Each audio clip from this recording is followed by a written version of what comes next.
Hello everyone, स्वागत है आप सभी का आपके अपने YouTube channel the exam tutor में। फ्रेंड्स, आज की इस वीडियो में हम करने वाले हैं आरआरबी एनटीपीसी के लिए जीके जीएस के काफ़ी इंपॉर्टेंट क्वेश्चन आंसर्स को। ये वीडियो आरआरबी एनटीपीसी के एग्ज़ाम को ध्यान में रखते हुए बनाई गई है, बट आप किसी भी एग्ज़ाम की तैयारी करते हैं तो ये वीडियो आपके लिए काफ़ी यूज़फुल रहने वाला है, क्योंकि मैंने इस वीडियो में सभी क्वेश्चंस सेलेक्टेड और इम्पोर्टेंट लिए हैं। इस वीडियो में आपको वही क्वेश्चंस मिलेंगे जो प्रीवियस ईयर में पूछे जा चुके हैं या जिनके पूछे जाने की संभावना है। सो फ्रेंड्स, वीडियो में एंड तक ज़रूर बने रहिएगा। तो चलिए बिना देरी करते हुए बढ़ते हैं अपने क्वेश्चन आंसर्स की तरफ, जिसमें हमारा फर्स्ट क्वेश्चन है, निम्नलिखित क्षेत्रों में से किस एक क्षेत्र में राज्य सरकार का स्थानीय इकाइयों पर नियंत्रण नहीं होता है? In which one of the following areas of the state government does not have control over the local units. तो इस क्वेश्चन में पूछा गया है कि राज्य सरकार का किस क्षेत्र में स्थानीय इकाइयों पर नियंत्रण नहीं होता है। तो इस क्वेश्चन का आंसर हो जाएगा हमारा कार्मिक मामले। देखिए, इस क्वेश्चन का आंसर ए नहीं होगा, इस क्वेश्चन का आंसर हो जाएगा कार्मिक मामले, या इनको पर्सनल मैटर भी कहते हैं। इसमें जो कर्मचारियों की भर्ती होती है या फिर उनको स्थगित करने वाले काम होते हैं, उनमें राज्य सरकार जो होती है उनका सीधा नियंत्रण नहीं होता है। तो इस क्वेश्चन का आंसर हो जाएगा हमारा ऑप्शन डी, कार्मिक मामले। बढ़ते हैं नेक्स्ट क्वेश्चन की तरफ। नेक्स्ट क्वेश्चन है हमारा, The 97th Amendment to the Constitution of India in the year 2011 is related to which subject?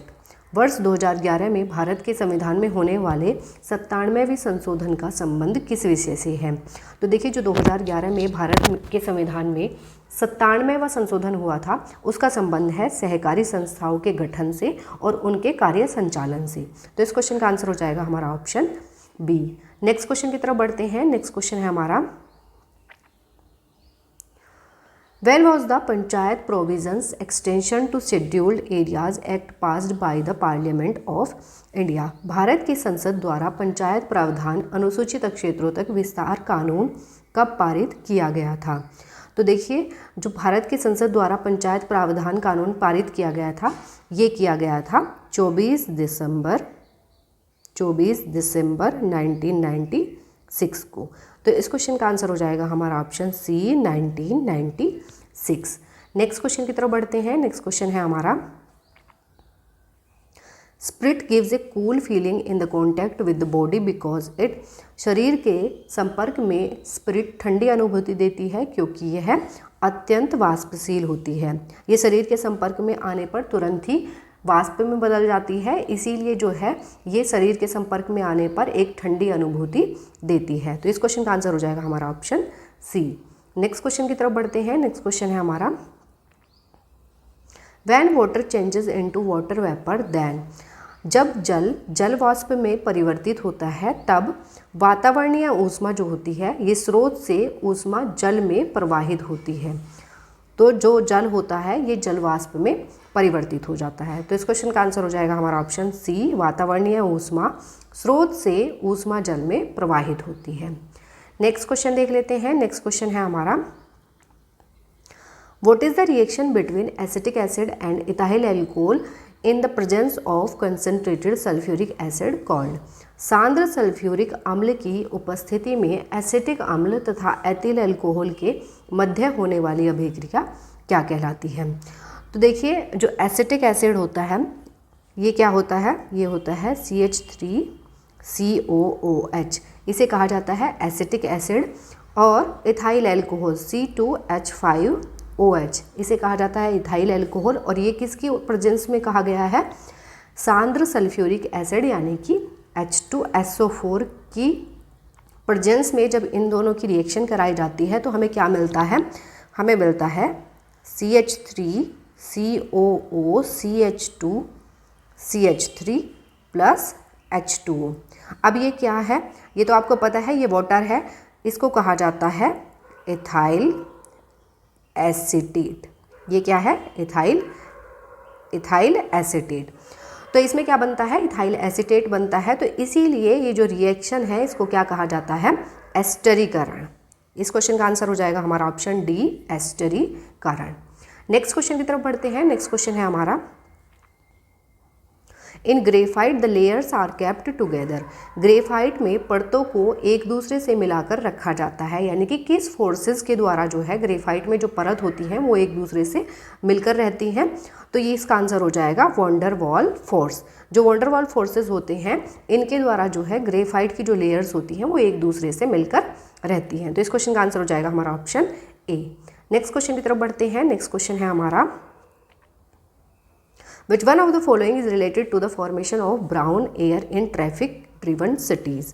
निम्नलिखित में से कौन सा एक यातायात संचालित नगरों में भूरी वायु बनने से संबंधित है? तो देखिए जो यातायात संचालित नगर होते हैं उसमें जो ब्राउन एयर का प्रोडक्शन होता है वो किसकी वजह से होता है? वो होता है सल्फर डाइऑक्साइड की वजह से। इस क्वेश्चन का आंसर हो जाएगा हमारा option A, sulphur dioxide. Next question की तरफ बढ़ते हैं। नेक्स्ट क्वेश्चन है हमारा from which type of tissue is the gland formed in humans? किस प्रकार के ऊतक से मनुष्यों में ग्रंथि का निर्माण होता है? तो देखिए जो टिश्यूज़ है, टिश्यूज़ का फॉर्मेशन जो ग्लैंड्स होती हैं, ग्लैंड्स का फॉर्मेशन किस टिश्यू से होता है ये पूछा गया है इस क्वेश्चन में। तो इस क्वेश्चन का आंसर हो जाएगा उपकला ऊतक, यानी कि जो एपिथेलियल टिश्यूज़ होते हैं उनसे जो है ग्लैंड्स का फॉर्मेशन होता है मनुष्य में। तो इस क्वेश्चन का आंसर हो जाएगा हमारा ऑप्शन सी, याद रखिएगा। नेक्स्ट क्वेश्चन की तरफ बढ़ते हैं। नेक्स्ट क्वेश्चन है हमारा in what form does a deadly lysozyme present in human saliva वर्ग? मनुष्य की लार में उपस्थित एक घातक लाइसोजाइम किस रूप में कार्य करता है? तो देखिए जो मनुष्य की लार में एक लाइसोजाइम नामक एंजाइम होता है वो किस तरीके से कार्य करता है ये पूछा है इस क्वेश्चन में। तो ये एंटी बैक्टीरियल फैक्टर की तरह काम करता है। इस क्वेश्चन का आंसर हो जाएगा हमारा ऑप्शन ए, प्रतिजीवाणु कारक। नेक्स्ट क्वेश्चन देख लेते हैं। नेक्स्ट क्वेश्चन है हमारा on what does the opening and closing of stomata in plants depend? पौधों में रंध्रों का खुलना एवं बंद होना किस बात पर निर्भर करता है? तो देखिए जो प्लांट्स होते हैं उनमें जो स्टोमेटा होते हैं, स्टोमेटा के ओपन होने और क्लोज होने का जो प्रोसेस होता है ये निर्भर करता है स्फीति दाब पर, यानी कि टर्गर प्रेशर पर डिपेंड करता है जो प्लांट्स में स्टोमेटा होते हैं उनका खुलना और बंद होना। तो इस क्वेश्चन का आंसर हो जाएगा हमारा ऑप्शन बी। नेक्स्ट क्वेश्चन की तरफ बढ़ते हैं। नेक्स्ट क्वेश्चन है हमारा which of the following is a part of a flower? निम्नलिखित में से कौन फूल का एक भाग है? तो देखिए मध्य सिरा नहीं है, सिराए नहीं है और ये तो होगा नहीं डी। तो इसका आंसर हो जाएगा ऑप्शन बी, स्त्री केसर, या फिर इसको गाइनीशियम भी कहा जाता है। इस क्वेश्चन का आंसर हो जाएगा हमारा ऑप्शन बी, ये फूल का एक भाग होता है गाइनीशियम। नेक्स्ट क्वेश्चन की तरफ बढ़ते हैं। नेक्स्ट क्वेश्चन है हमारा by which cell organelle is nucleus formed? केंद्रक का निर्माण किस कोशिका अंगक द्वारा होता है? तो देखिए जो सेल होती है, सेल में जो ऑर्गेनेल्स होते हैं उसका एक पार्ट होता है न्यूक्लियस जो कि सेंटर में प्रेजेंट होता है। इसमें पूछा है केंद्रक का जो निर्माण है वो किस कोशिका अंगक द्वारा होता है? तो देखिए जो न्यूक्लियस होता है उसका निर्माण होता है अंतर्द्रव्य जालिका द्वारा। याद रखिएगा इस क्वेश्चन का आंसर हो जाएगा हमारा ऑप्शन ए, या फिर इसको एंडोप्लाज्मिक रेटिकुलम भी कहा जाता है। नेक्स्ट क्वेश्चन की तरफ बढ़ते हैं। नेक्स्ट क्वेश्चन है हमारा which of the following is responsible for nasal congestion in common cold? सामान्य ठंड में निम्नलिखित में से कौन नासिका संकुलन के लिए उत्तरदायी है? तो देखिए जो कॉमन कोल्ड होता है, कॉमन कोल्ड में जो नेसल कंजेशन होता है, नेसल कंजेशन यानी कि नासिका संकुलन होता है, उसके लिए उत्तरदायी होता है हिस्टामिन। इस क्वेश्चन का आंसर हो जाएगा हमारा option B, histamine. Next question की तरफ बढ़ते हैं। नेक्स्ट क्वेश्चन है हमारा lymph and blood are examples of which tissue? लसिका एवं रुधिर किस ऊतक का उदाहरण है? तो देखिए जो लिम्फ और ब्लड होते हैं ये संवहनीय ऊतक या कनेक्टिव टिश्यू के एग्जाम्पल होते हैं। याद रखिएगा इस क्वेश्चन का आंसर हो जाएगा हमारा ऑप्शन डी, संवहनीय ऊतक या फिर कनेक्टिव टिश्यू। नेक्स्ट क्वेश्चन की तरफ बढ़ते हैं। नेक्स्ट क्वेश्चन है हमारा In the context of Indian economy, what does open market operations refers to? भारतीय अर्थव्यवस्था के संदर्भ में खुला बाजार परिचालन किसे निर्दिष्ट करता है? तो देखिए भारतीय अर्थव्यवस्था के संदर्भ में जो खुला बाजार परिचालन होता है ये निर्दिष्ट करता है आरबीआई द्वारा सरकारी प्रतिभूतियों के क्रय और विक्रय को। आंसर हो जाएगा हमारा ऑप्शन सी, आरबीआई द्वारा सरकारी प्रतिभूतियों के क्रय और विक्रय को खुला बाजार परिचालन जो है ये निर्दिष्ट करता है। नेक्स्ट क्वेश्चन की तरफ बढ़ते हैं। नेक्स्ट क्वेश्चन है हमारा, which of the following committees recommended capital account convertibility. पूंजी खाता परिवर्तनीयता की सिफारिश निम्नलिखित में से किस समिति के द्वारा की गई थी। तो देखिए जो पूंजी खाता परिवर्तनीयता की सिफारिश थी ये की गई थी तारापोर समिति के द्वारा। आंसर हो जाएगा हमारा ऑप्शन ए, तारापोर समिति। नेक्स्ट क्वेश्चन की तरफ बढ़ते हैं। नेक्स्ट क्वेश्चन है हमारा, when is world music day celebrated. विश्व संगीत दिवस कब मनाया जाता है। तो देखिए जो विश्व संगीत दिवस है या वर्ल्ड म्यूजिक डे है ये सेलिब्रेट किया जाता है 21 जून को। कब किया जाता है? 21 जून को। 21 जून को एक डे और सेलिब्रेट किया जाता है जो काफ़ी इंपॉर्टेंट है, एग्जाम में पूछा भी जाता है,